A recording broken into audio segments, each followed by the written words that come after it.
Ова е нетипичен почеток на уште една тивка врева. Гостинки вечерва или денеска, зависи кој кога го гледа подкастов. Добро, од настапите ми е. Нежега мислим има случаи денски во 9 сабале да кажам добро вечер на сите. Вечерва сме тука и така натаму. Затоа што за музичари, професионална деформација вообичаено сите работи навечер се случуваат. И еве сме во 16-тото издание, ако не се лажам статистички гледано на Тивка врева, веќе 16 изданија зад нас, имаме гости од сцената, имаме гости од разни области кои што ги сметаме за така наречени стручњаци во одредена област, не знам Маја дали се чувствува така? Никогаш доволно стручни во област. Добро е да знаеме, бидејќи на крај така ќе те подпишеме како стручник, не доволно стручен во својата област. Така. Или слично на тоа. Една интересна тема денес ќе опатиме со Маја Атанасовска, беше или Атанасова? Атанасова. Добро, се извинувам. Од Сдруженијето на млади правници, да речеме активисти и ред други работи. И Теа Трајковска, рековме како да те најавиме, како стара мома. Стара мома. Стара мома, млад изглед.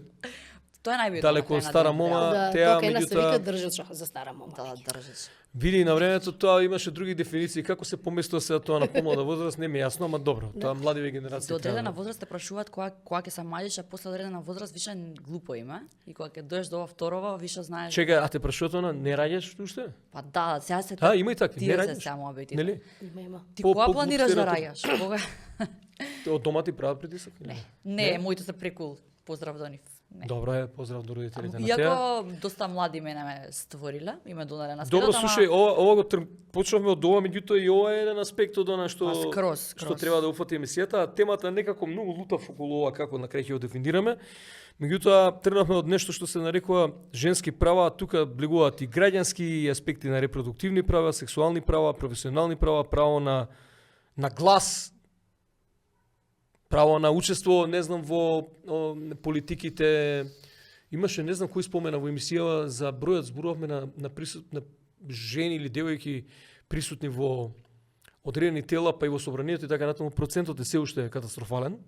Мора да се признае, не знам дали го делите ова мнение. Апсолутно.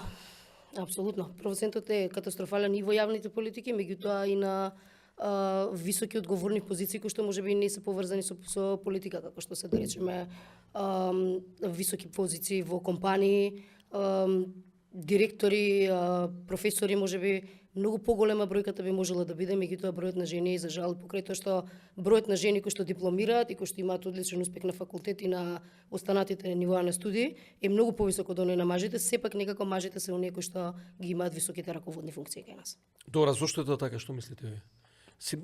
Свака седат сега борд на директори мажи и викаат, не, она е за секретарка. Па прво нема ни да речеме, стигне. Бордот на директори мажи нема ни да стигне да каже не бе она е за секретарка заради тоа што кај нас еве сега зборуваме за женски права, а се враќаме на едно многу интересно друго отварање на разговорот, а тоа се баш оние родови аспекти или родови прашања. Односно род или како општеството ги гледа жените. Општеството за жал веќе Теа и почна. Општеството за жал ги гледа жените како луѓе, ама онаа категорија на луѓе кои што имаат некоја своја улога, а тоа е да бидат убави и да се завршат репродуктивната функција. Поможност до 30 година. Сега, во една таква ситуација, сега фала Богу, ова е малку карикирање, веќе полека се менуваме, меѓутоа некако почнуваме од таму. И во таква една функција ние девојчињата учат школа, имаат подобри резултати од момчињата, можеби имаат петки, се запишуваат, добиваат стипендии, сите тие работи, меѓутоа им викаат да, супер. Учи, дипломирај, па ќе дипломираш, ќе се омажиш и ќе се створиш фамилија. И тука некаде завршуваме. И ќе дојде таа жена да бара работа, млада девојка, ќе дојде да бара работа.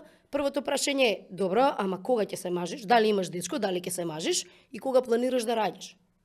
Ние имаме сериозен проблем на пазарот на трудот, затоа што не примаат девојки кои што немаат оформено семејство, затоа што се очекува дека оние не ќе ја обучат, она ќе оди на породилна и сега тоа за нив се изгубени средства. Затоа што немало да може да работи. Имаме дури случај на психолог што не беше гостин, кој што мислам дека беше психолог. Или твоја колешка која што ја изгубила и работата затоа што станала трудно. Си го раскажа тука. Како ти сега, демек, што планираш? Знаеш. Има многу такви случаи. Ние водевме и такви случаи за дискриминација кои што се случуваат многу често, особено затоа што работодавачите па бараат начин тоа како да се изигра. Бидејќи по закон, ова е многу битно, ние по закон навистина сите права ги имаме подеднакви. И мажите и жените, тука нема дискусија. Без оглед на националност, без оглед на пол, ние ги имаме апсолутно истите права. Меѓутоа пристапот, односно како тоа го правиме во секојдневниот живот, е секако многу различен. Па така работодавачите на овој начин даваат многу често договори на определено време. И ги продолжуваат на 2 месеци, на 3 месеци, на 6 месеци. И во моментот, сега да речеме, ние сме имали таков случај. Жена која што е наградувана за својата работа. Била одличен работник, супер функционирала, меѓутоа станува бремена. И автоматски после тоа следниот договор не го продолжуваат. Извинете, меѓутоа веќе не сте ни потребна во тимот. Потребна им е и тоа како? Меѓутоа тоа за нив би значило дека во наредниот период нема да им биде тука. Нема да работи со полн капацитет. И сега тука е вториот проблем. Значи, ова законски е многу добро покриено. Породилното отсуство го плаќа државата, секако тоа не е никаква загуба за работодавачот. Работодавачот наместо да исплаќа на неа платата, може да ангажира лице на пократко временски период. Меѓутоа, најверојатно нас не е многу лесно да се седиме во комфорот наречен, вака ми е полесно, ќе си најдам еден дечко што ќе ми ја сработи работава, жениве сепак ете. Нека се седи дома. Теа ти како дел од сценава си се почувствувала ли никогаш деградирано ете на тој да наречеме родов основ во некои ситуации? Си имала ли? Имавме овде една емисија цела во која што Да, тука има многу луѓе што да се сцената каже. зборуваат за непријатни искуства, знаеш, и актерки и во кои што имале нели дофрлање, чуда и врагови и од надредени лица. Дека да една шала што кружи ко муабет, не ја пипкајте бе ваljката со мрсни прсти. Не е рандом кажано тоа и дека жената секогаш е сексуализирана, посебно ако е пејачка или естраден уметник и дека факт е, значи нема некој што го работи ова, што нема се сложи со тоа дека 90% од тоа што го работиме, побитно што ќе облечеш и како ќе изгледаш од тоа што пееш и како пееш. Мислам, Не знам жално, дали слуша веќе некој што пее, мислам. реално да. И мислам дека тоа не знам како би се сменило, пошто тука се работи за мајндсет на многу широка маса. Жално, што е така, али така е. Како ова би можело ние да работиме на ова, не знам, биди промената што сакаш да видиш у светот. Стај фокус на музиката, а не на изгледот, например. Ама факт е дека за жал жената е многу сексуализирана. Мислам дека у сите професии, ама во оваа ја што ја работам, поготово. Да, премногу и катастрофални искуства и секакви. А сум имала и ван тоа што го работам катастрофални искуства, мислам дека жените се многу, не знам, иако сме 21 век, 2025 година, многу недоволно заштитени од општеството, колку и да имаме ние исти права, како што кажа Маја. Тоа е некое мое мислење. Добро, тука сега да начнеме многу аспекти на оваа тема, бидејќи толку е широко што можеме и 5 часа да зборуваме за ова, меѓутоа да, овде го споменав кога сме кај почитувањето на така наречените женски права, бидејќи тука влегуваат сексуални, репродуктивни, рековме професионални, слично право на интегритет, на почитување на личноста на жените и така натаму. Сега имавме неколку случаи и периодов. За жал, секогаш некако влеземе во некој нов подкаст, имаме конкретен пример на непочитување на правата или кршење на права, па дури и убиство се случи пред некој ден во Шуту Ризари, каде што и покрај бројни поплаки, ова го читам деној, не знам колку пати сме го отвориле на ова или слични теми, и покрај бројни поплаки на, мислам дека дали биле разведени или не знам, сопругата, односно мајката, до полиција и до нели било враќање од полицијата, повторно ти, ајде, дај, ќе се смирите, не знам, такви некои изјави имало. И на крај жената повеќе нема. Имаше уште еден случај со напад. Имавме случај денојуве со нели на старателство на таа мајката кој што се појави, во кој што очигледно мажот кога има некаква своја доминантна позиција и моќ и од финансиски, од бизнис аспект, тогаш може да си дозволи веројатно се во општество. Маја, тебе ти делува ли овака?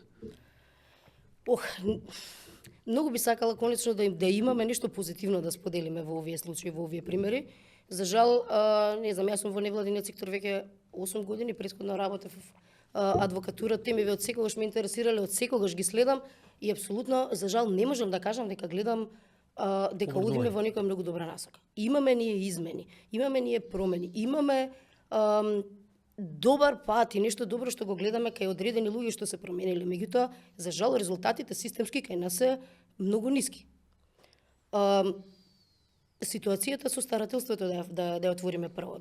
Спомна дека да, ако мажот има многу пари, може тоа да си го дозволи.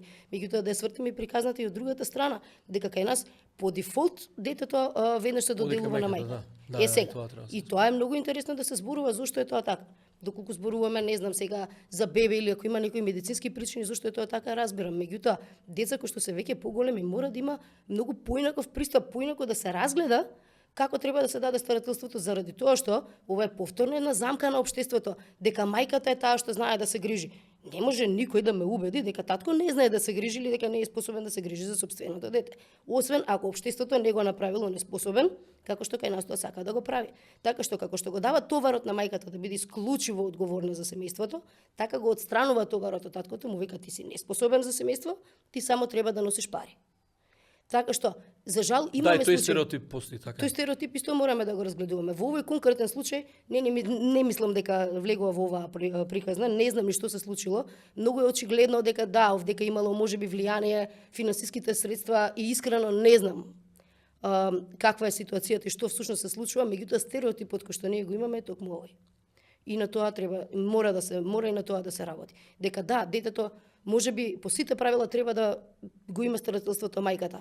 Меѓутоа тоа да биде утврдено зошто е тоа така, а не по дефолт само затоа што е мајка. Така што и тоа треба да го гледаме. А вториот Добро, аспект. тоа прво ќе има разрешници сега. Да, не, ова сега го зборуваме општо, ова се многу случаи кои што ги имаме ние вакви. Па ја не знам, ова и ово што се случи во Шуто Ориза пред време, ние на месец дена, Страшно. ако не во Македонија, во регионот. Видете, да, Не постојано одам се на она случува. со децата во куќата во Босна. Во Босна не знам дали се сеќаваш, лани беше случајот каде што тип на лайв снимка ја уби сопруга. Да, уби сопруга.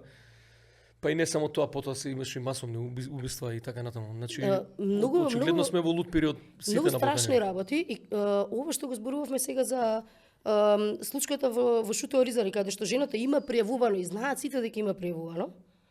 Тоа е исто така ситуација која што кај нас многу често се повторува. Нашата борба е особено таа, овие жени кои што пријавуваат, кои што не се свраќаат сериозно, кои што потоа за жал морале да ја повлечат пријавата затоа што едноставно им е страв, немаат поддршка од семејството, немаат поддршка од околината и одат ја повлекуваат пријавата и немаме соодветна завршница. За нас е многу битно да се отвараат овие теми за и нив да ги зајакнеме, за да може и они да сватат дека општеството ќе им даде заштита. А кај нас што се случува? Кај нас жената ако пријави повторно жената ја осудуваме. Ја лично сум имала такво искуство кај што ми има нападнато манијак. Ти си веќе пета гостинка која што кажува дека е Да, нападнато. значи ја не знам дали има жена што ја нема нападнато манијак. Тоа е страшно. Најверојатно не. Статистиката е катастрофа очигледно. И мислам ситуацијава се дешава пред некои 8-9 години кај мене во зграда, јас се враќам од излегување, не беше ни многу доцна, 1-2 пополнок, као не беше, пак не, било доцна окей, ама не било као некоја комплетно крейзи Ма што е тоа време. важно се? Значи, Не е важно тоа. знаеш како? Не, ситуацијава е релативизираме Оправдањето се, не, ова е оправдањето, Да, потребата гледаш да се како оправдаш. старт некако ние си наметуваме Некако такви мене ми е некои норми. незгодно. Да, се враќам јас од излегување кај што порано живеев, значи во мојата кај што живеат се уште моите родители и човеков ја не се свртав да го ја дури вратата од влезот му ја придржав да влезе, добро вечер, влезете. Ја го поканив. И он влагал лифт и го стопира лифтот и пробува да ме нападне. Као ај сега да не налагам во експлицитни детали, јас искрено имав многу голема среќа што почнава се дерам, он испаничи и само стопираш и излезе и избега. И ја го пријавив случајот во полиција, значи на полицијата им требаше да дојде до кај мене до дома за да земе изјава саат и пол. А живеам на 50 на метри од полициската станица. Значи тој се што треба да знае за саат и пол он може да напушти државава. Тој истиот човек, пошто по ист опис, по изглед и по се, има напаѓано девојки у наредни неколку месеци, јас живеам во аеродром, значи идентични сценарија како моево, никад не го најдоа. Тоа се што треба да знаете за како нашиот систем ги хендлува вакви работи. И се ова моево е многу наивно према ова ние што го збориме, ама не е наивно, ова е почетокот на вакви проблеми во општеството и што се случува секој млад човек, млада жена во оваа држава и не само кај нас, верувам. Види, не е воопшто наивно. Напротив, токму ова, еве сега и ова е еден Ова е аспект почетокот, да. на женските прашања и на женските права. Постојано толку сме ние спремни дека ние треба да сме силни и треба да се избориме и да не приметиме ништо што еве ова што е класичен напад, што е сериозна повреда и на достоинство и на интегритет, ние викаме па добро, може да е нешто банално, може да е нешто мало. А баш пред некое време Реактор организацијата изводи повторни истражувања за како се движат жените низ град навечер. И никоја не си оди слободно, никоја не си оди со рацете во џебови. Значи или се тоа Апсолутно. клучеви спремни во рака, Или еден трик знам дека збориш Да, на телефон. или збориш на Да, телефон. да. Не, поготоа ако се случи вакво нешто, кога мене пример што ми се случи, после тоа татко ми купи пепар спреј, имав обука од моите како да справам со ваква ситуација, ако не дај Боже се повтори, нели?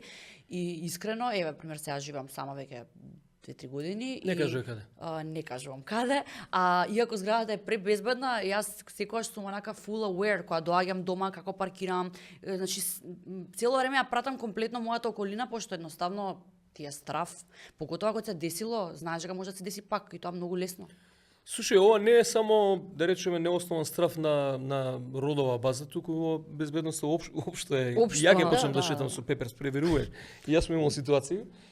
Меѓутоа, ајде, знаеш како некако тоа заврши со себе, машко си ти, знаеш и да те истепаат и да те нападнат, ова ќе помине. Знаеш, некако и тој стереотип си И тоа е постои, као, стереотип. ај сега ти ќе плачеш, знаеш. Имаме цела емисија за тоа, за машко ментално здравје, во која што сите на крај си признаме дека си плачеме по дома. После во одредени Тоа е супер, ситуации. одлично, тоа е Да, ама вака не можеш пред другарите да покажеш, сваќаш. И изеди ќотек, па после дома исплачи си увец. Кај жените не е така, меѓутоа, не знам, можеби треба, не знам, сега си размислувам додека слушам теа. Зошто никогаш не се направи една покрупна маса или некаква организација на, да речеме, еве имало случаи, не знам колку биле. Значи, овакви случаи веќе 3 или 4 ги Тоа се слушаме во отворена подкасти. темата, јас имав статус на Facebook тогаш. Така, на Facebook нација Да, сме сите ние се реално. браниме на Facebook. Ја као имав онака у детали објаснето што ми се случи и еден куп девојки ми пиша, значи што живеат тука у таа близина, че тоа било некој тој ја не Ние сфаќам не како знаеме. може никој да не го најде тој човек до ден денес и тоа така само да се пикне по тепих и идеме дале. И сигурно не е само овој случај ваков, као имаше многу вакви случаи со манијаци што напаѓаат девојчиња, жени и ја не знам дали еден случај таков е решен, нева можеби Маја знае малку подобро. Слушај, сакам тебе да те прашам вака, ти си обичен граѓанин, добро дел од сцената, меѓутоа ние не сме правници, така? Дали ти си ги познаваш твоите? Па, И што знаеш познавам за до твоите некаде права? Еве, моите сите. права, да. Значи, како секој разумен човек, прво очекуваш дека прво пријави полиција, очекувај дека државен орган ќе ти помогне, така. Ама ете тоа у случајов залудно излегло, као тотално без поента никаква. Ете, јас сум го пријавила и као ти го имаш тој момент као спокој дека си го направил тоа, ама ако нема тоа резултат, што? Као нема никаква поента на крај. Што има право да направи теа во овој случај? И што треба да следува во некакви нормални и реални услови? Во нормални и реални услови полицијата треба да постапи, треба да го најде лицето, треба тоа лице да биде соодветно казнето. Што представува соодветна казна е сосема друга тема на дискусија, затоа што лице кој што се однесува на тој начин очигледно има некои своји други проблеми кои што треба да се решаваат. Меѓутоа она што сега можеме да го понудиме како такво, е повторно да го упатиме бидејќи нели граѓанските организации служат како коректив на она што не функционира баш во општеството сега. Ние не можеме да немаме ниту мандат, ниту пак можеме, нити знаеме, нити смееме да идеме да ги бараме ваквите Ама за тоа ги напаѓачи. има толку многу кај нас.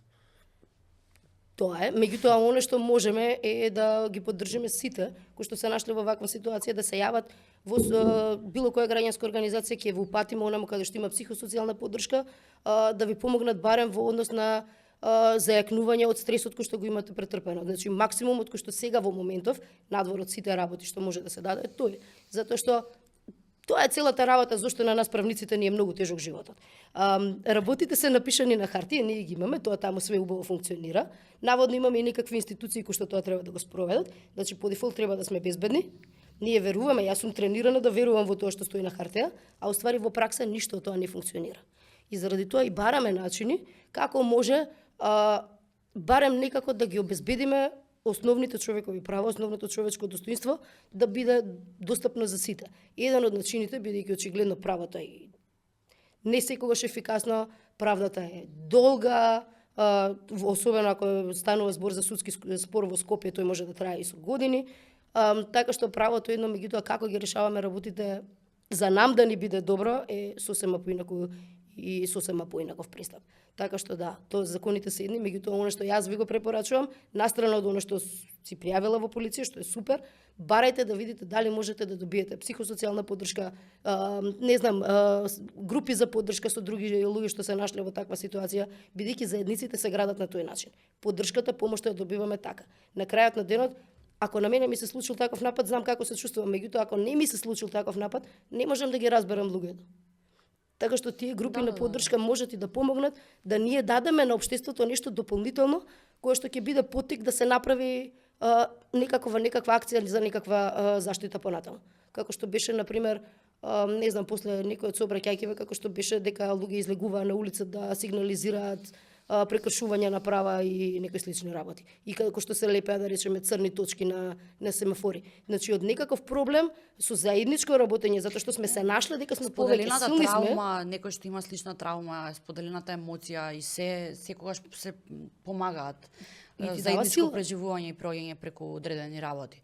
Ама од мене искрено ме интересираше од статистички, од правен аспект, дали знаеш каков процент од ваквите пријави и случаеви се исхендлани во Македонија? Не знам и не знам дали можеме да најдеме таква бројка, али можам да ти гарантирам дека многу висок процент се повлечени пријавите. Или не се процесирани. Не мора да е повлечена, него да нема никаков резултат на крај. Многу е висок процентот. И што правиме? Еве ги овие се. Немаме доволен број на психолози и психијатри во земја за сите ситуации. Па ја не знам веќе, растргнати се веќе, гледам, ја следам, доста ги имаме во подкастиве. Рече се секоја втора, трета емисија имаме психолог кој што знам дека се растргнати буквално. Видете, правната работа што можеме да ја направиме, јас се надевам дека ќе ме помогнете во тоа е ние кои што уште имаме енергија да ги активираме државните механизми кои што постојат, значи да се пуштаат и представки до народен правобранител, да се пуштаат представки до комисија за дискриминација, да се бара од сите органи на државата да ја вршат својата работа која што треба да ја вршат. Затоа што мораме да влеземе малце во правниот дел. Значи законите такви какви што се. Ние во принцип ги базираме на тоа што ни општеството, меѓутоа и на куп меѓународни конвенции на кои што ние сме се согласиле. Тоа ќе го прочитам. Да, конвенциите сами по себе значат, тоа се меѓународни акти во кои што се наведени минималните права што треба државата да ги гарантира. И сега клучот тука, акцентот тука е на државата треба да ги гарантира. Не Маја да ги гарантира, не Теа, не Пеца, државата ги гарантира. Државата има свој апарат кој што мене ќе ми овозможи јас да се чувствувам безбедно надвор, мене ќе ми овозможи јас да си ги остварам своите права, мене ќе ми овозможи јас да не се чувствувам дискриминирана. Кои се тие органи? Значи тука ни се министерствата, тука ни се механизмите за заштита од дискриминација и механизмот народен правобранител, ако ништо друго не упали, тука ни се судовите. Сите овие органи, ние сме тие што мораме, и сега тука ова бара многу голема енергија. Затоа што да, многу полека оди процесот додека нешто да профункционира. Меѓутоа, за да профункционира, за ние да се свестиме која е нашата улога, една од задачите ние што ја имаме како општество е секоја вакви пријави да ги пријавувам и да им досаѓам. Добар ден, добар ден. Се извинувам, пуштив пријава пред 10 дена, да кај ми не е готова, добро сега. Ќе пуштам писмено барање, ако може да убрзате по одговор на представка. За да можеме ние на крај да собереме бројка и да кажеме, луѓе, имало 100 пријави, од 100 пријави 97 немате решено, што правите. Ние сега во моментов таа сила ја немаме. Некако константно сме како држава и како систем кој е полуфункционален под некој надзор и цело време чекаме некој од надвор да дојде да ни каже некој мониторинг да се случи и тогаш да ни кажат знаеш ова не ви функционира и ова и она.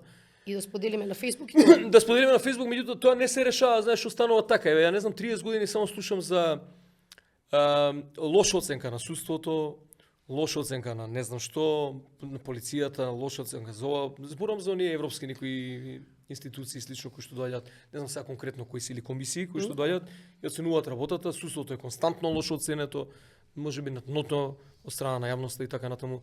И не мрдаме, знаеш, како да не мрда тоа од нас, туку цело време чекаме некој над глава да ни дојде да ни каже слушајте, решавајте го ова, ви даваме рок и сега ќе ви седиме маце над глава. Такво чувствувам ја, не знам. Види, ова тотално надвор од правото, ама јас го имам истото чувство, а и како ги гледаме работите, мислам и дека ни се јасни. Ние како народ и како поединци и како група некако не си ја сваќаме моќта што ја имаме. Ние не сме овдека собрани група на луѓе ставени во една држава да чекаме некој нас да не команди или некој нас да ни каже што треба и како треба и да ќутиме и да трпиме. Секој од нас има свое право на глас. Правото на глас значи дека јас можам да кажам дали мене ова ми се допаѓа или не ми се допаѓа. Доколку ние го користиме тоа право онака како што треба, а доколку не паѓаме на дневно политички маркетинг наречен, ама ако гласаш ти и ако ми донесеш уште 25 луѓе, ја ќе те вработам тебе или полошите варијанти, не знам, ќе ти обезбедам лекување или било што друго. Доколку ние гласаме онака како што е потребно, многу работи ќе бидат поинаку сменети. Доколку го користиме правото на глас како што треба, доколку го користиме правото на граѓански иницијативи како што треба, доколку бараме од локалните заедници да ја работат работата која што им стои како дека треба да ја сработат. Меѓутоа ние буквално седиме, не правиме ништо, се караме на Facebook, се фрустрираме затоа што ништо не се менува, а секој момент кога треба нешто да се смени, наместо ние да излеземе и да дадеме поддршка, седиме дома. Зошто некој би сакал да го смени се тоа? Зошто некој би сакал да го смени се тоа? На тие, оние кои што ни креираат политика во последниве колку сме 35 години. Во последниве 35 години сосем им одговара. Они си прават она што сметаат дека треба, некој апсолутен минимум Заштитени мечки. кој што може да биде. Ние имаме ситуација каде што многу значен лик од македонската политика паркираат джип на сред улица, блокираат цел град, правиме драма од тоа апсолутно затоа што некои млади луѓе одлучиле дека нема да дозволат да излезе казнет, а он после тоа излага и вика е добро да се ја плати в казната голема работа. Ако човек од таков калибар не чувствува грижа на совест дека го закочил целиот сообраќај во градот, А бил дел од системот и а е политики, да. бил и сите тие работи, дајте луѓе малце да размислиме дали стварно ние како граѓани ја вршиме нашата улога во општеството. Затоа што ние сите имаме права, имаме обврски. Една од нашите обврски е ние да придонесеме кон тоа какво општество сакаме да имаме. Седам дома, не правам ништо, извини, ама очигледно ми одговара. Не пријавувам затоа што системот не функционирал. Ти си системот. Пријави, па ќе се расправаме. Да, нема да пројде првата пријава. Ќе пројде 10-та. Ама треба да имам 10. Теа ти кој реагираше на Facebook, што мислиш? Допре ли тоа? Да многу луѓе имаше ли некаква реакција да? Па, знаеш, Мислиш дека твојот глас се покрај вокалниот? Знаеш што добре највише да се пазат поише девојчиња во аеродром како се враќа, значи стравлеа. Као дали добре, Да пазат добре, како се ама. враќаат, ова ми се допаѓа. Да пазат како се враќаат. Да, да Они пазат да пазат како како си се да враќаат. дома, да. Значи осветлени патеки, Посебно тие у аеродром што живеат во тој реон. пепер спреј и она Осветлени патеки. Ајде да збориме за осветлени патеки. Супер муавет, кога сме више на таа Добро, тема. сега градов ние во темници. Види, подолу. не е добро. Ова е едно од клучните женски прашања. Токму од овие причини.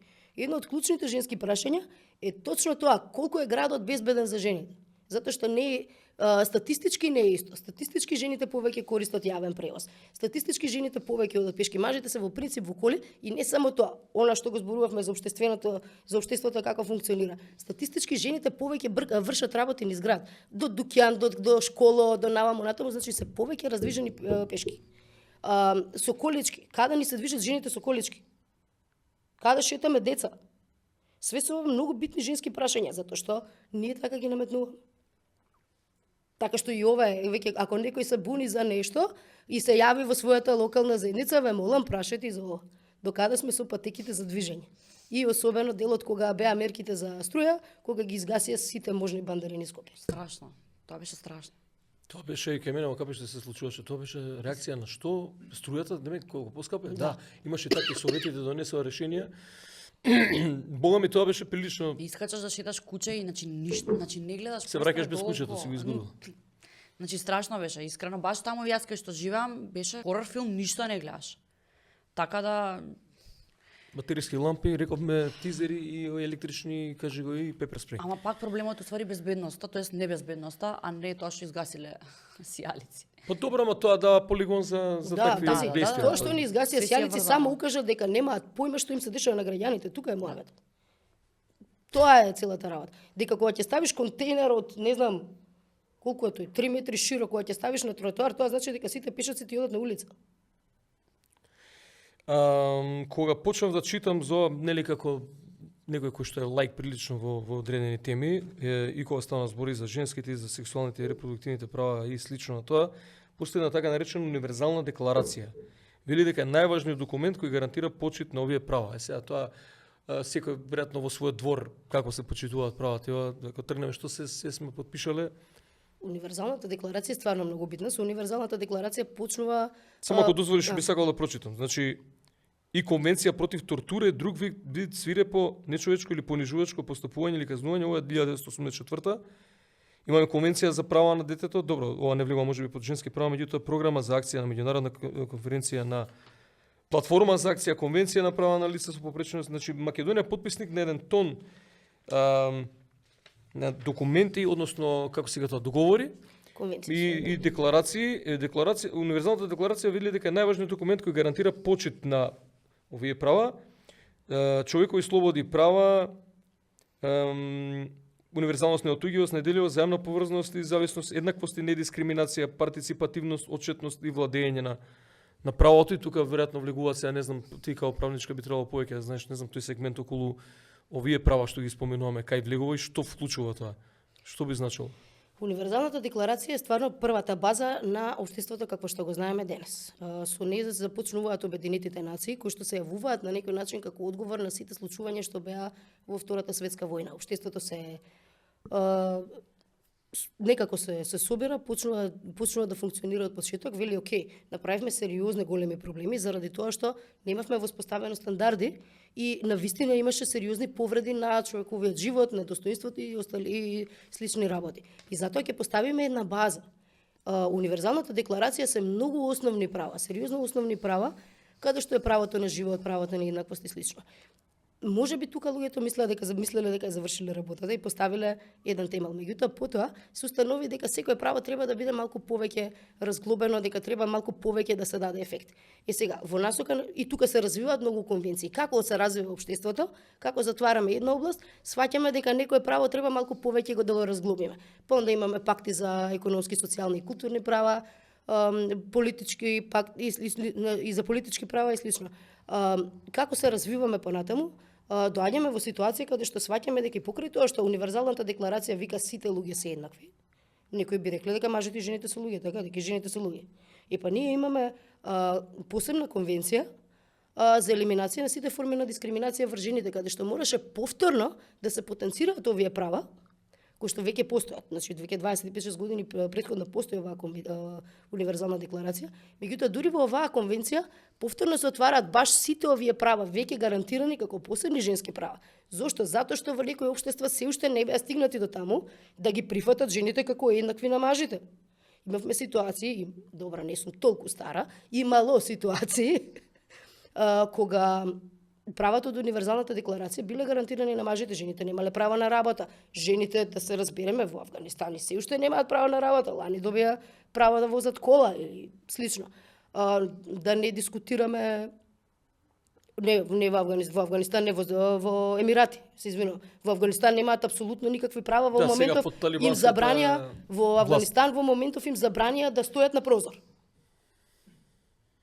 Ама еве имаме универзална декларација за човекови права.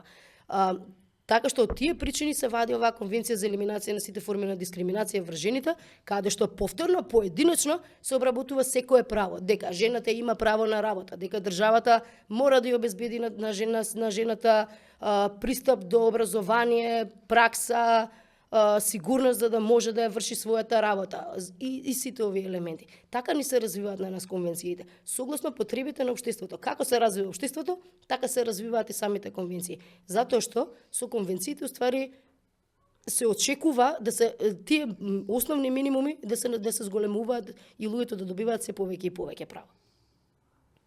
Ти кога го слушаш ова си викаш ти па добро кај нас и не е така лошо. Можев да бидам родена во споредба со Авганистан, на Блискиот Исток или некаде и да биде многу полошо. Си викаш ти вака на моменти па добро не е така лошо. Не, си викам. Ама од друга страна пак го имаш и овој западен развиен свет или западна Европа кај што сега не баш секаде во секоја земјиста, па таму па се на друго ниво горе повисоко сите овие нешта, па си викаш па чекај бе, живеам во Европа. Секој лошо има полошо, у секоја смисла у животот, така да сега не треба ни нас тоа да не теши, него треба да гледаме како да напредуваме. Какво е твоето чувство, напредуваме или назадуваме? Не знам, не напредуваме нешто многу, али милиметри можда. Али гледам дека се подигнува свеста, што постојат вакви луѓе кои што работат на колективната свест, у милиметри, ама се иде напред, мислам дека.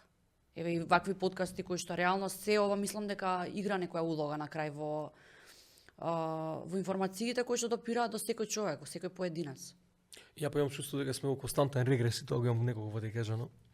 Во секоја смисла, не само во однос на почитување на права или Чашата е женски права. полупразна.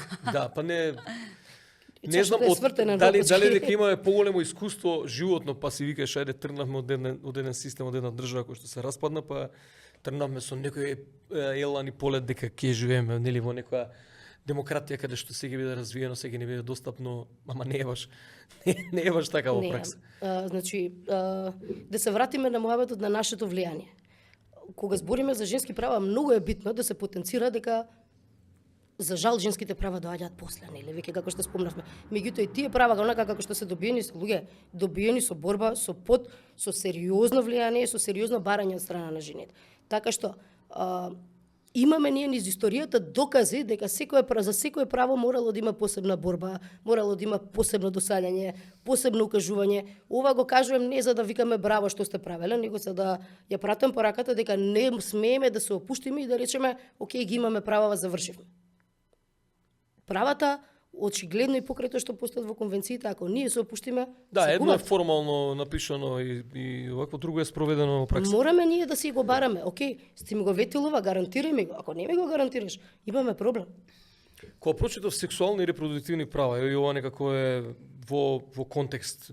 Искрено да бидам, не знам баш на што се однесуваат. Да разговараме во емисијава за право на, или како се вели, на достапност на одредени здравствени услуги, право на, не знам, ХИВ тестови во одредени случаи, право на лечење или не знам што, во однос на репродуктивните, кај би го ставиле ова? Право да одлучиш дали ќе раѓаш, дали не. Да одлучиш дали ќе раѓаш, дали не. Да, меѓутоа правото на абортус, правото на Правото на информираност, право на прегледи, право на достоинствен преглед. Сите овие права кај нас се малце така не многу достапни, да речеме, ако да тргнеме од правото на здравствени прегледи за сексуално и репродуктивно здравје. Дека знаеме дека општина Шутоа Ризари нема гинеколог во Да. најголемиот период од нивното постоење, а исто така немаат ниту редовна автобуска линија во последно време за да можат да идат на лекар. Меѓутоа исто така настрана општина Шутоа Ризари да ги земеме руралните средини каде што жените немаат пристап до гинеколог толку лесно. И каде што навистина пристапот до гинеколог е сериозен процес кој што се ни владее. Тоа е едната тема која што треба да се отвори, на која што треба да се внимава. Втората е секако апсолутно правото на абортус, правото на планирање на семејство како такво. Бидејќи ние имавме во еден период Сега закон кој што доаѓаме до сериозно го почетокот ограничуваше. со теа што Да. имавме. Правото слободно да одлучам за тоа, да, а не да биде Да, да притисок од не, некаде. шега на страна, еве го споменавме, сепак теа доаѓа од една урбана земница, средина, да речеме, нели, од луѓе кои што живеат родители во град и така натаму. Сега ајде добро да не дискриминираме во однос на тоа кој кај живее. Тоа право на абортус реално е светски актуелно прашање и во Америка озбилен проблем имаше со политиките на Трамп и ограничувањето на право на абортус, така да доста актуелна тема е. Еве една толку голема светска сила, најголема, да има проблем со право на абортус кон жените, па се протестираше масовно, па тука уште мислам дека се така. Постојано се од повеќе аспекти политиките на Трамп осудувани. Да, значи неверојатно е дека во денешно време треба тоа уопште да биде предмет на дискусија. Да, тоа го дискутираме во неколку подкасти, значи од едно ниво пред 10 на 15 години некако ете го тој регрес за кој што зборувам. Значи доаѓаме до ситуација да права кои што или особено во женскиот нели аспект кои што се почитувале биле поставени нели законски регулирани и така натаму, сега се дојдуваат под знак прашање. Како дојдовме до тоа после? И тоа не е само во Америка случај, и во Европа и во одредени средини за Русија да не зборуваме. Многу добро и многу тешко прашање и многу длабоко прашање. Како дојдовме? Дојдовме така што очигледно прво не се земаат предвид потребите на сите групи во општеството. Некој друг ја крои политиката за други луѓе. Не се слуша гласот на жените, не се слуша гласот на младите кога се креираат овие политики. Едноставно, најверојатно на некој повисоко ниво се одлучува што е полесно, што Така не и е во полесно. културата, да ти кажам. И културата Да. се креира, конкретно за Македонија, со луѓе кои што повеќето се па и не баш вклучени во културата, не се активни дејци. Или на сцената се едно. Така е скроз.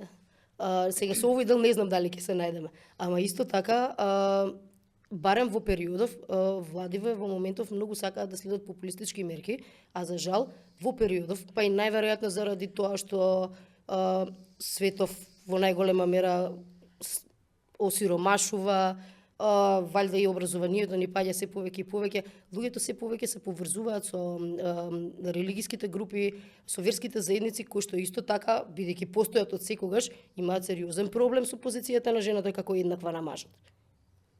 А со зголемувањето на бројот на следбеници на овие групи, секако дека нивниот број во општеството расте, а политиката го препишува таквото однесување, што е сериозен проблем.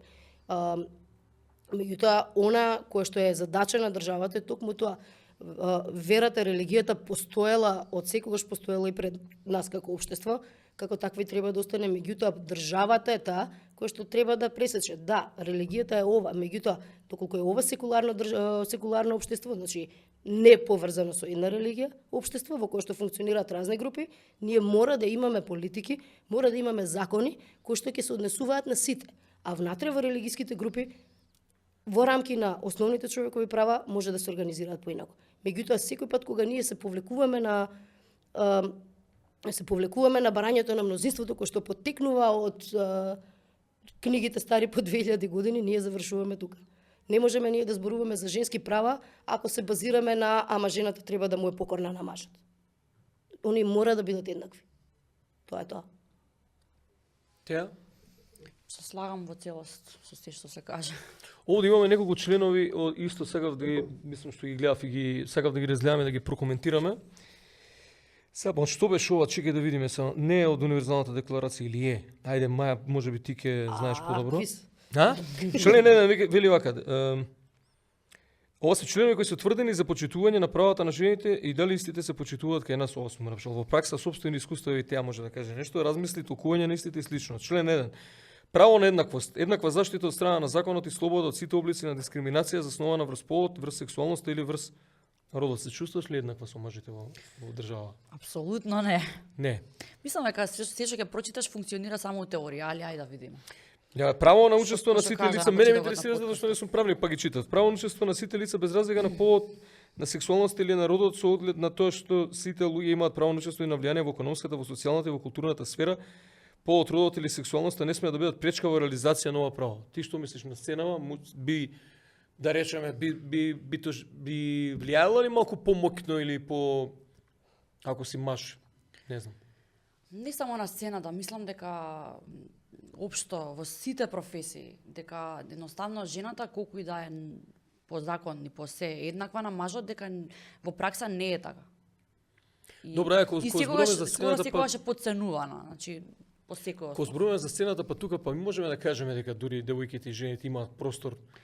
Сега на кај оди тоа и што се бара од нив? Не зборам јас како во аспект на уметност. Океј, ти значи зборам кога доаѓа до бизнис моментот. Ме сваќаш така? Значи некако ете јас тоа што го пласирам како тоа што го пеам, правам, креирам, него кога доаѓаме до моментот на бизнис, кога седнуваш на маса со газда на кафич, муабетот и динамиката не се исти до тоа кога ќе седнеш со тебе. Освен ако не си Јелена Карлеуш. Можеби.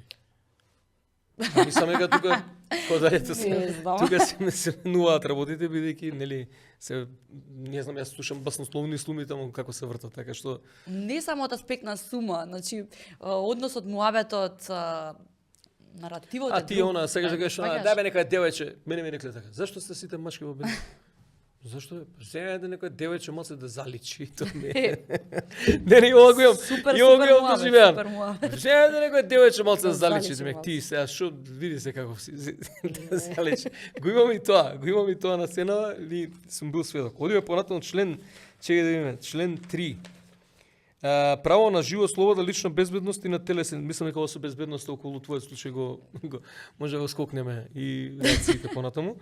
Право на приватност се однесува на правото за слобода од упат во приватноста, семејството, домот, во преписките или во документите што имаат врска со сексуалноста на лицата. Например, со ова право се гарантира заштита. Која заштита се гарантира па ти денеска на социјални мрежи, кој сака ти влегува, кај сака дома? Тоа со социјалните мрежи е можеби единственото место каде што може да речеме окей, ние сме криви за нешто. Не мора све да излезе на социјални Да, мрежи. затоа што ти Колку повеќе кога го ставаме, правиш, кога го креираш профилот, тоа што никој не ги чита тие 1000 страници и кликнуваш дека се слагаш со се, дека со сите terms and conditions, ти уствари се што ќе постираш е во веќе не е твое. Тоа сега е припаѓа на Инстаграм или на таа социјална мрежа, значи ти одбираш што ќе пласираш таму. Така да се слагам, значи за тоа не си Ти сами внимаваш криви. во однос на тоа што пласираш Па, дречење? на мој... Ја можеби сум направил грешки милион. Абе сите сме направиле грешки сега, реално, ама ако нешто постираш не може да не очекуваш дека тоа ќе биде превзимано. Ти си го ставил на крајот на денот. Така да ако нешто сама се Добро, меѓутоа тук ово што го прочитаме не се не Да, се однесува само на коментари ова- јавни. Ти ова имаш ме упади потсети на во тој инбокс. случајот- Ќе те најдеме, Да, ова не ме знам. потсети на тој случајот кај што имаше групи на Телеграм кај што се Да, да, праќаа слики од девојчиња. Тоа јавна соба беше да, така. Да, јавна сакам соба, да. Така да Со јавна соба апсолутно не беше таков случајот само тоа. Значи јавна соба беа користени фотографии од девојчиња кои што не беа апсолутно на тој начин објавувани. Имаше девојче чија што слика беше земена од надпревар школски. Таму да беше чувам. тенденциозен напад врз девојчиња. Да, не Тоа знаев беше, тоа. таму беше многу поголем проблем. Значи, овде сега ово што го збориме ние тука е што јас објавувам и како тоа може да излезе. Ако јас објавам слика од себе во бикини, не може да не очекувам дека некој нема Да. да ја извади да ми мрчи. Ама Така. на крајот на денот спремна сум на тоа. Океј. Меѓутоа што се случи во јавна соба? Во јавна соба беа зимани слики на девојчиња како оделе. Мислам, самите што или училиштето ги објавило од школски надпревари, или од јавен настан, или Да, се некоја може да се сосема злоупотреби. нормална слика. Земена, ставена во група, објавено име и презиме, барајте, договорете се за цена. Таква беше ситуација. Тоа беше сериозен, директен напад врз нив, зошто? Заради тоа што нивните, дали им се другари, дали им се познаници, бивши партнери, што и да е, одлучиле дека на тој начин може да наштетат на интегритетот на една девојка. И да се разбереме дека успеа и тоа како да им наштетат. Тоа беше сериозен проблем. И на крај се заврши како што се заврши. Добро, таму 1-1. имаме судска развршница, не сме многу 20. среќни, меѓутоа барем имаме пресуда во корист. Да, тоа се тие аспекти што ги зборуваме, значи покрај оваквото и закани и ти си добивала закани некојаш да речеме? Или недолични? искрено. Да, недолични, дик пикс еден купво и катастрофа, бе. Ужас. Тоа исто така треба да се пријавува во Значи у реквести Слушај, јас на Инстаграм поконзервативна нека постара генерација уште не можам да го разберам ова. катастрофа. Не можам да го сватам дека се случува. Јас не можам да го разберам, Мислам, ама се веќе не е ни случува. некоја табу тема или нешто ново, ова трае веќе колку десетина години, далеко табу тема као тоа, мислам дека нема некој што нема такво искуство. Таков случај. Мислам, силата која што ја има, ова треба да се разгледа. Ова е вајда едно од прашањата на тема род. Која е таа сила што ти ја имаш, да ти на мене ми пратиш слика од сопствениот полов орган? Зошто? Не те знам, не ме знаеш, појма немаш ништо за мене, 2 реда муабет немаме направена, затоа јас имам слика. Тоа не е сила, ја мислам дека тоа Зошто? е диагноза искрено. Нека е и таа диагноза од Ама каде? слушај, станува широко распространет. Општеството тебе ти дава некаква дозвола тоа да ми го правиш очигледно. И сега тука е прашањето. Што ние правиме со тоа? Пошто да, апсолутно, и јас не познавам ниту една девојка, машки знам неколку што немаат добиено, меѓутоа девојките вообичаено имаат. Вообичаено имаат. И тоа луѓе ние еднаш се игравме, направивме лажен Facebook профил баш за да видиме како функционираат групите. И буквално измислив Facebook профил на мајка со 2 деца, па јас не можам да ви опишам колку такви пораки добив.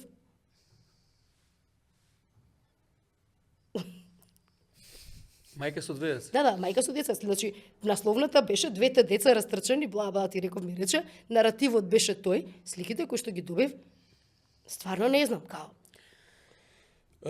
Колективна диагноза некоја. Да Сугестија. постави. Па не затоа што До крај на не се- подкастот, не е тоа. Колективната диагноза е Да. таа, не ги почитуваме доволно, не се почитуваме доволно едни према други.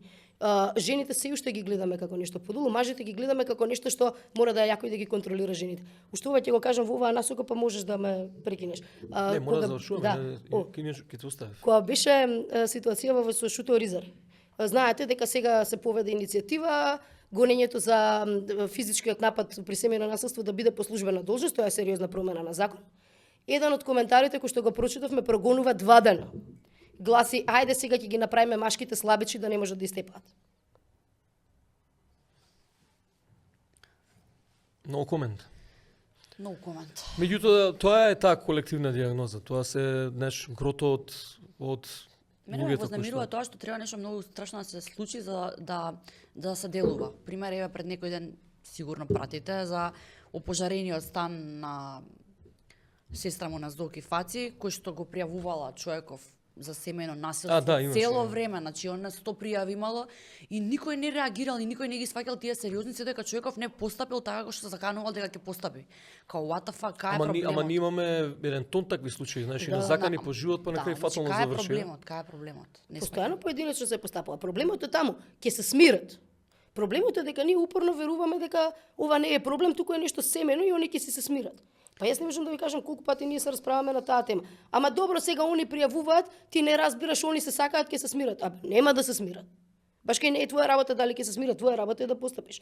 Се некако ние сакаме, наместо да си ја вршиме работата, да се плеткаме во тугите валјда приватности на овој начин. Ете, они ќе се смират, не е моје да постапува. Значи не се постапува се дека не стане нешто многу големо, кога што после тоа више нема рикверц, као Да, ама на поединечно, не на национално. Да беше на национално, сега ќе имавме промени. Имавме голема трагедија пред некој месец и ќе видиме на кај ќе се движи тоа, некои реакции има, меѓутоа тоа јавно го имам кажано во неколку емисии дека не очекувам, не знам каква драстична промена во однос на и на делувањето и на постапувањето и слично. Дај Боже да ме демонтираат сите оние засегнати институции, установи, полиции, судови и слично, меѓутоа некако за жал од човек кој што беше оптимистичен, некогаш станувам малку и песимистичен, па и кој ќе ме прашаш да очекуваш ли драстична промена, велам за година од сега или за половина година или за година, дека работите повторно се враќаат на старо. И дека сме народ кој што бргу заборава. Можеби тука токму тоа треба да допре Маја што го вели дека треба. Јас знам дека се случува разни работи во оваа држава, знам дека многу голем дел од луѓето имаат изгубена волја за било каков тип на протест, реакција, не знам што, без разлика на што се однесува, некаква апатичност постои. Меѓутоа искрено па се надевам колку и да не сум оптимистичен за други работи, дека волјата и желбата кај народот да се смени и кај обичните граѓани да се сменат работите ќе се, како се вели тоа, разгори повторно. И дека ќе имаме некакви промени, ајде да видиме. Твоето чувство какво е? Па не знам, искрено се согласувам со тоа дека сме многу апатичен народ. Кај нас као некако секој чудо за 3 дена. Така, многу брзо забораваме, освен ако не сме директно засегнати. На своја кожа. И па да, еве тоа што го спомна, пример јас на некој начин сум и директно засегната од тоа, бидејќи многу блиски луѓе изгубив и мене не ми помина тоа, ама гледам дека многу луѓе као да им се десило лани, а не пред 2 месеци, нема ни 2 месеци. Така да ние мислам дека колективно некако многу short term memory имаме за многу работи и тоа не знам како би се сменило, затоа што еве пример ги гледам Србиве, дека од улица не се прибраа дома. Во Грција имаше протести големи се случаи за случај кој имаше 16 жртви, не 60. Така да 62. 63 колку веќе дојдоа. Мислам дека мора да се разбуди тоа кај нас како народ, инаку нема промена. Тоа го мислам. А дали ќе се разбуди, стварно не знам, затоа што не зависи ни од мене, ни од тебе, ни од Маја, него од сите нас. Маја ти? Ја мислам дека зависи од нас. Знаеш. Па зависи од нас како поединци, ама мора да сме многу. Зависи од нас и поединечно, и тоа е. Ја сум решена да се надевам до крај, некако немам, не знам, го немам луксузот да паднам во апатија се уште, така да решена сум дека ќе се бориме до крај, онаку колку што можеме, барем да можеме мирно да спиеме. Мене ме е тоа. Ке видиме на каде ќе се движи, тука сме некаде на крајот и на ова издание на Тивка Врела, подкасти во кој што обработуваме разни теми. Оваа тема опфати повеќе аспекти од женските права, за кои што зборувавме речиси еден час. Теа да те прашам што, како беше, кои се твоите наредни планови за крајот? Тоа е по клише прашање, нема тоа. Што се работи Периодов? Не знам дека уопште ќе патиме вакви теми, не се спремив, се шалам. Искрено Периодов... Што да се спремиш, ништо не работиме се и така ништо не работиме Периодов. Имам проект кој што ми е на апсолутен стендбај ради целава ситуација што се наоѓаме некако сцена, знаеш дека сме тenu депресија сите и реално. Па ние бевме 2 години во депресија со короната, се некако константно сме на удар, Другар ми Джиги рече ова ми е бетер мене од корона, многу полошо некако и субјективни осеќаи и општо и колективно и како општество, како сцена па да не зборам колку сме утепани моментално, многу е све лошо. Така да нема да глумам тука некоја фейк позитивност и оптимизам, ама мора да продолжиме некако после ова, некако ќе мора да се продолжи, еве. И со тебе го зборевме тоа телефонски неколку пати. Кои се моите идни планови? Па не знам, собирам сила да продолжам со нови проекти и Добро, се настапија се малце на стендбај, сите па, се да, некако. Да. Знаеш, она ситуација кој прв ќе почне, затоа што се е стопирано, имаме некои ситни настани, меѓутоа И доста притисок има од институцијата, инспекцијата, Да, работи да, према да. тие што реално на нас не се работодавачи. Така да стварно е крш ситуацијата. Би рекол, на притисок никој па и нема кон- ни до песна реално, ни мене не ми се пее, ни тебе си. да, меѓутоа животот мора да продолжи, ние мора да. да продолжиме да работиме нешто затоа што во спротивно ќе треба да станеме Да. правници или нешто. Не знам Види, да јас смениме искрено професија. моментално сум фокусирана повеќе кон креативниот дел, кон создавање, затоа што ете кога тоа е најдобар некако издувен вентил. Да. Многу искрено во ваква ситуација сум преблагодарна што ја имам музиката, еве сигурно и ти. Одиме на тетуажа. When I got the music, I got a place to go. Па супер муаве, да, затоа што тоа што го сеќавам имам каде да го материализирам и каде да го преточам во нешто што ќе биде уметност. Така да некако креативно сум насочена, бизнис делов ќе почека. Ви благодарам за учеството, ти посакувам да дадат поубави времења да се видиме Дај повторно Боже, во седно за нешто едно поубаво, да се по-позитивно позборнеме, време. да. Маја исто и за она за што дискутиравме. И... И се надевам. Да имаме не знам боле дали ти статистики. посакам помалку работа да имаш, не? Или не? Види, За одредени аспекти, да речеме. Многу случаи се Простор. таложат многу. простор, нека има простор. Нека има простор. Со ова ќе ја завршиме и ова емисија и ова издание на Тивка Врева. На теја и на Маја ќе им се заблагодарам уште еднаш и се гледаме во следното издание.